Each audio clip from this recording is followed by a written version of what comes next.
Bonjour à tous et bienvenue dans ce Morning Bull Live. Nous sommes le 31 mars 2023 et c'est le bull market. Plus rien ne peut nous arrêter. Cette fois, c'est confirmé. La crise des banques. Quelle crise des banques? Il n'y a jamais eu de crise des banques. Enfin si, il y a eu une crise des banques. Mais il faut reconnaître qu'elle a été savamment et intelligemment organisée par toutes ces stars de la finance afin de pouvoir faire ralentir l'inflation un peu plus vite que prévu et pouvoir ainsi permettre aux banques centrales de moins monter les taux et donc assez logiquement au marché et d'exploser et d'aller pour le mieux dans le meilleur des mondes puisque vous le savez, tout va très très bien en ce moment.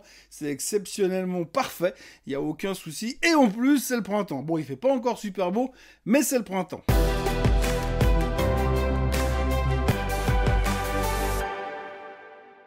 Depuis que je suis levé ce matin, il y a un truc qui me travaille, qui me tourne dans la tête où je me dis mais que se serait-il passé si on avait attendu 3-4 jours avant de fusionner le Crédit Suisse avec l'UBS? Non, parce que fondamentalement, si on réfléchit, vous regardez vendredi dernier, il y a une semaine, on était au bord du suicide parce que la Deutsche Bank allait s'effondrer durant le week-end, que le CDS avait explosé à des niveaux que même la NASA n'avait jamais explorés, et tout d'un coup, allez savoir ce qui s'est passé. Probablement rien. Simplement le fait peut-être que Deutsche Bank n'a pas fait faillite durant le week-end dernier. Et depuis là, tout est fini. La crise des banques est réglée, il n'y a plus de soucis nulle part, tout le monde a retrouvé la confiance en les banques, tout va très bien et tout est reparti comme en 40. Donc c'est assez spectaculaire, cette manière d'avoir changé complètement de vision. Donc je me dis que si on avait attendu un tout petit peu pour le Crédit Suisse, puisque selon les autorités, selon la BNS, selon la FINMA, selon tout le monde, les ratios du bilan étaient parfaitement solides. Pourquoi est-ce qu'on n'a pas attendu quelques jours? Et si on avait attendu quelques jours, peut-être qu'il y aurait toujours deux grandes banques en Suisse et pas une énorme banque systémique. Ceci est une autre réflexion. Il est vrai qu'aujourd'hui, eh bien, on a l'air d'avoir complètement mis cette crise bancaire derrière nous. D'ailleurs, si on regarde tout simplement les indices, eh bien, le S&P 500, le Nasdaq, enfin bref, tout le monde est revenu là où nous étions au moment où on a découvert qu'il y avait une banque quelque part dans la Silicon Valley qui s'appelait Silicon Valley Bank, abrégé SVB. Et donc depuis là, eh bien, allez savoir pourquoi, eh bien, tout le monde est content, tout le monde est rassuré, on a vraiment cette espèce de sérénité quand on voit la performance des marchés hier. C'était pas explosif, mais je veux dire, vous regardez, eh bien, le Nasdaq est revenu à des niveaux qui signifient qu'on est de nouveau en bull market. Vous savez, la technique dit que si vous rebondissez de 20% par rapport au plus bas, eh bien, à partir de 20%, vous rentrez dans un nouveau bull market. Ben, c'est fait. Les 20% sont largement passés. Et on est en train de repartir dans un nouveau bull market sur le Nasdaq. Alors, ce qui est assez intéressant à observer, parce qu'il faut quand même le dire, oui, c'est génial, le Nasdaq a explosé. Oui, c'est génial, le Nasdaq est en bull market. Mais si on regarde un petit peu à l'intérieur de tout ça, il y a 100 titres dans le Nasdaq 100. Il y a 100 titres. Et sur ces 100 titres, il y en a 4 qui font la performance. 4 qui permettent au Nasdaq d'avoir fait plus de 20% de rebond ces derniers mois. Non, parce que le S&P 500, lui, il a rebondi de 5% et des brouettes, pas plus. Donc, du coup, on peut se dire quand même... est-ce que c'est très représentatif? Ces 4 titres, bien sûr, vous les connaissez. Apple, Microsoft, Meta et Nvidia. Si vous enlevez ces 4-là, eh bien, vous verrez qu'on n'est pas du tout, mais alors pas du tout en bull market sur le Nasdaq. Donc voilà, ça c'est pour la petite histoire, mais néanmoins, on va quand même saluer la chose, champagne, nous sommes à nouveau en bull market sur le Nasdaq. Il y a encore du boulot sur les autres indices, mais pour l'instant, le Nasdaq est de retour. D'ailleurs, c'est le deuxième meilleur trimestre de son histoire qui vient de nous clôturer, qu'il est en train de nous clôturer aujourd'hui. C'est assez spectaculaire, sachant que le premier, c'était en l'an 2000 et on sait comment ça s'est terminé. Donc ce qui est assez intéressant à observer depuis hier, c'est que vous avez même eu des commentaires de la part de gens comme monsieur Michael Burry. Vous savez, monsieur Michael Burry, le Big Short, etc., etc. Enfin, Michael Burry est venu régulièrement dire aux gens que c'était la fin du monde, qu'on allait tous y passer. Il a plusieurs fois, à plusieurs reprises, publié des tweets en disant « Vendez ». Et hier, il est venu s'excuser d'avoir dit ça parce qu'il pense qu'il a fait une énorme connerie et qu'en fait, finalement, il a même félicité les gens qui sont venus faire du buy de dip parce que c'était ce qu'il fallait faire. Donc voilà, tout est en train de s'oublier petit à petit. Il y a même Eddie Ardeni hier qui disait qu'on allait à 4600 sur le S&P 500 à très court terme. Bref, tout est reparti comme en 40. Il s'est rien passé sur la crise des banques. On est presque en train de se demander finalement si c'était peut-être pas une réflexion volontaire, hein, parce que en faisant ça, les banques ont quand même permis du même coup à freiner l'inflation, et en plus en freinant l'inflation, eh bien ils ont réglé plus ou moins le problème de la hausse des taux, puisqu'on n'ose plus trop parler du fait que potentiellement la Fed pourrait encore monter les taux. Il y a bien encore des gens de la Fed qui en parlent, mais on commence à avoir des doutes de ce côté-là. Et puisqu'on en est là, eh bien parlons un peu inflation, puisque hier il y a eu les chiffres de l'inflation qui sont sortis en Europe. Alors ils se sont littéralement pété la figure, et c'est une bonne surprise, puisque soudainement on dirait que l'inflation vient de se prendre un coup de frein magistral dans les dents. Alors est-ce que c'est à cause de la crise des banques? Je n'en sais rien. Toujours est-il que le CPI en Allemagne ou le CPI en Espagne était clairement très très bas, et c'était une plutôt bonne surprise. On peut presque dire qu'on est en train de revenir au niveau d'avant la crise l'année passée, bien sûr. Donc du coup, c'est plutôt encourageant. Bon, par contre, alors après, il y a deux manières d'aborder les choses, hein. C'est soit vous dites « Ouais, super, l'inflation, elle baisse », et puis vous partez en courant acheter des actions sur le Nasdaq, ou alors vous vous dites « Ah oui, mais on peut décortiquer un peu les chiffres de l'inflation, parce que je suis pas sûr que ça baisse aussi rapidement. » Parce que quand vous regardez, il y a quand même pas mal de gens qui se plaignent d'avoir de plus en plus de peine à boucler les fins de mois et à pouvoir consommer normalement dans les commerces. Donc du coup, on nous dit « Mais pourquoi est-ce que l'inflation baisse alors que c'est pas le sentiment qu'on a ?» Eh bien, si vous décortiquez, effectivement, une des raisons principales de la baisse de l'inflation aujourd'hui, c'est l'énergie. Effectivement, le pétrole a rebaissé un peu, donc ça a soulagé pas mal de monde. Il y a eu aussi pas mal de subsides qui ont été mis en place en Europe, ce qui fait que tout d'un coup, eh bien forcément, ça coûte moins cher de faire le plein d'essence. Et donc, il y a un ralentissement de ce côté-là qui se ressent dans les chiffres. Par contre, si vous regardez, par exemple, la bouffe, je vous montre un chart, tout simplement, ça parle de lui-même. Regardez-le pendant 3 secondes. 1, 2, 3, eh bien ce chart, ça représente le prix de la nourriture dans les supermarchés en Allemagne. Et vous voyez que ça donne pas monstre l'impression que l'inflation est en train de ralentir. C'est un petit peu contradictoire quand même avec les chiffres du CPI qui ont été publiés hier en Allemagne, mais c'est pas grave parce que nous on se base sur des chiffres et ça nous donne quand même le sentiment que tout va bien, tout va beaucoup mieux et que absolument tout est sous contrôle.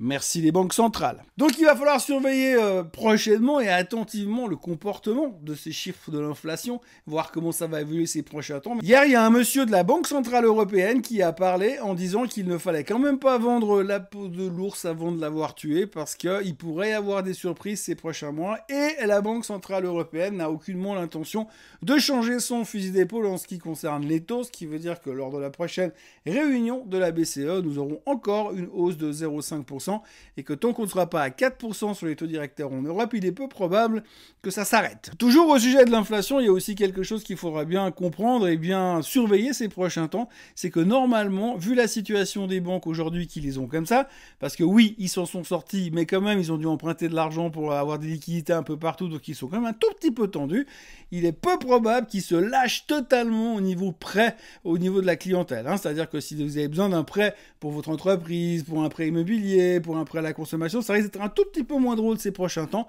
parce qu'il est plus que probable que les banques vont commencer à resserrer les réglementations. Oui, parce qu'elles s'en foutent, elles ont accès à des liquidités à plein régime, comme elles veulent, où elles veulent, quand elles veulent. Mais par contre, pour ce qui est de redistribuer un petit peu derrière, c'est pas vraiment le ruissellement de l'argent qu'ils vont mettre en pratique. Donc, il y aura un ralentissement au niveau du crédit, il y aura un resserrement des boulons de ce côté-là, donc logiquement, ça devrait permettre aussi de calmer cette inflation en globalité. Et c'est peut-être ça, la meilleure des solutions qu'on a trouvées ces derniers temps pour freiner l'inflation, de mettre les banques en crise, plutôt que de vouloir absolument monter les taux. Peut-être qu'on aura gagné du temps en foutant la SVB à la casse au mois d'avril de l'année passée. Autrement, on va parler de ce qui se passe un petit peu aujourd'hui, maintenant et là tout de suite, pour ne pas parler d'inflation, de crise des banques et de bull market sur le Nasdaq, mais on retiendra quand même que ce matin, l'Asie est totalement dans le vert, l'or est de retour sur les 2000 $, le Bitcoin est à 28 000 et des poussières après avoir tapé de nouveau les 29 000 hier, le pétrole est à 74,30, donc ça repart aussi de ce côté-là. C'est pas forcément une bonne nouvelle pour l'énergie, mais ça repart aussi bien du côté du pétrole parce qu'il y a des tensions de nouveau avec l'Iran. Et puis alors, surtout, monsieur Donald Trump a été inculpé pénalement. Alors vous me direz, qu'est-ce qu'on en a à faire? De toute façon, il est plus président. Oui, c'est vrai, et vous aurez raison. Qu'est-ce qu'on en a à faire? De toute façon, il est plus président. Mais il se trouve que, malgré tout, il reste quand même candidat à la présidentielle. Donc, il s'est annoncé candidat pour l'année prochaine, pour essayer de destituer, de prendre la place au jeune homme qui actuellement pilote les États-Unis depuis sa chaise roulante et ses 2 cannes et son déambulateur.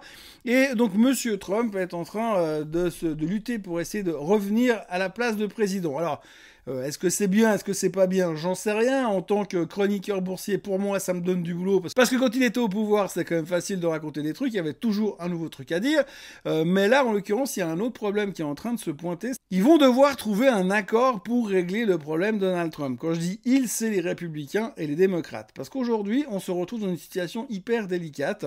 Les démocrates, ils aimeraient bien que Trump soit inculpé, bien sûr, et qu'il aille en tôle, bien sûr. Et les républicains, pour l'instant, c'est ce qu'ils ont de mieux comme candidat. Et donc, ils aimeraient peut-être bien quand même l'avoir sous la main pour la présidentielle l'année prochaine. Et donc, ça tombe bien parce qu'il y a un autre enjeu qui est en train de se pointer dans les marchés et dans l'économie américaine depuis un moment, depuis 2 mois et quelques jours.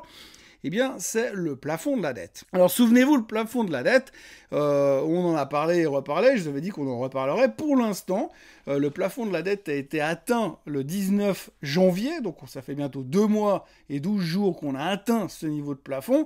Il faut trouver une solution pour le rehausser absolument au plus vite. Et pour trouver une solution, il va falloir que les démocrates et les républicains s'entendent. Et les républicains, je pense qu'ils s'entendraient beaucoup mieux que les démocrates si M. Trump n'était pas inculpé. Donc du coup, ça risque d'être assez chaud patate comme discussion autour de l'inculpation de Donald Trump, mais aussi le plafond de la dette, comme quoi tout est lié.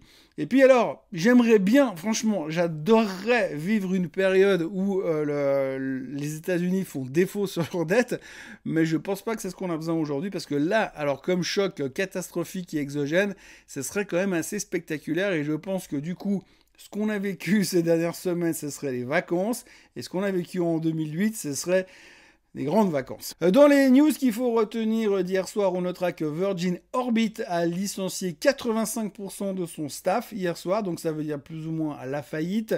Le titre perdait 45% after close, mais ça valait déjà pas grand chose, donc c'est pas une grosse surprise. Ils n'arrivent pas à trouver les fonds pour se développer, donc en gros ils sont en train de tout boucler.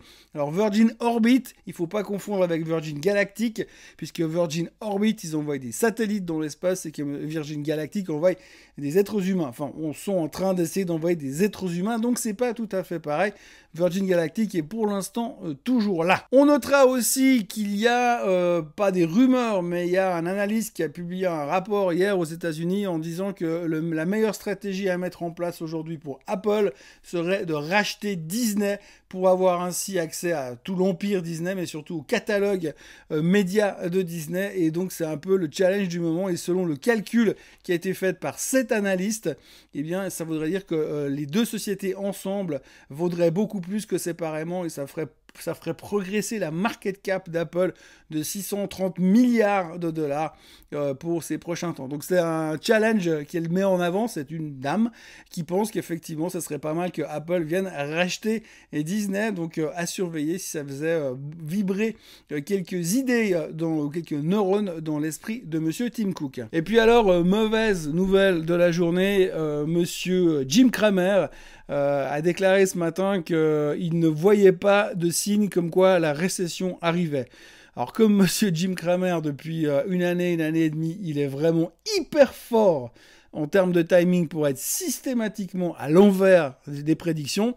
Donc on peut dire que si lui ne voit pas de signe de récession, ça veut dire que la récession elle va nous claquer dans la figure d'ici cet été. Et puis autrement, eh bien aujourd'hui on aura beaucoup de chiffres qui vont être publiés. Nous aurons l'emploi en Europe, le CPI en Europe également. Donc vu ce qui s'est passé en Espagne et en Allemagne, il ne faut pas s'attendre à de mauvaises surprises de ce côté-là. Et puis bien sûr on aura le PCE aux États-Unis cet après-midi attendu à 4,7%. Et ça nous permettra de savoir si finalement la stratégie de mettre les banques en faillite et de faire absorber le Crédit Suisse par l'UBS, eh bien, ont eu raison de ce PCE et permettront à la Fed de ne plus monter les taux. Voilà ce que l'on pouvait dire sur ce vendredi matin, et il faudra retenir que globalement, eh bien, nous sommes bien. que tout allait relativement bien et confortable. Les futurs sont également en hausse encore ce matin. On va enquiller probablement la 5e journée de hausse consécutive sur certains marchés. Ça a l'air génial. On n'a même pas souvenir qu'il y a eu une crise bancaire récemment et on n'a même pas souvenir qu'il y a une semaine comme aujourd'hui, on était en train de se dire mais comment on va faire quand lundi matin on va arriver au bureau et qu'il n'y aura plus la Deutsche Bank. Voilà, je vous encourage à vous abonner à la chaîne Swissquote en français, à liker cette vidéo, à la partager et puis à revenir tout à l'heure sur la chaîne Swissquote en français parce qu'il y aura le Swiss Bliss en fin de matinée. Voilà, passez une excellente journée, profitez bien de votre week-end et comme d'habitude, à lundi ou à tout à l'heure. Bye bye.